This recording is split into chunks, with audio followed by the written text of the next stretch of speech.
अनस भाई, अक्सर मुझसे लोग पूछते हैं कि हमें कोई अच्छा सा जीएसटी का या इनकम टैक्स का वकील सजेस्ट कर दीजिए। बहुत कंफ्यूज रहते हैं सेविंग अकाउंट्स को लेकर, बहुत सारा ट्रांजैक्शन लेते हैं क्यूआर कोड के थ्रू, यूपीआई के थ्रू, तो उन्हें डर लगा रहता है कहीं इनकम टैक्स का या जीएसटी का नोटिस ना आ जाए उनके पास। यूपीआई ट्रांजैक्शन या सेविंग अकाउंट में कितना ट्रांजैक्शन कर सकते हैं जो कि इनकम टैक्स का नोटिस नहीं आए।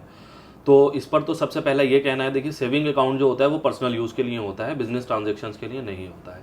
अगर आपकी पर्सनली कोई ट्रांजैक्शन है तो आप उससे कर सकते हैं, और अगर आपकी ट्रांजैक्शन ज़्यादा हो रही हैं तो बेहतर तो सजेस्ट यही करूंगा कि आप करेंट अकाउंट खुलाइए, चाहे इंडिविजुअल करेंट अकाउंट खुलवा लिए। उससे क्या होगा कि आपके नोटिस आने के चांसेस कम हो जाएंगे।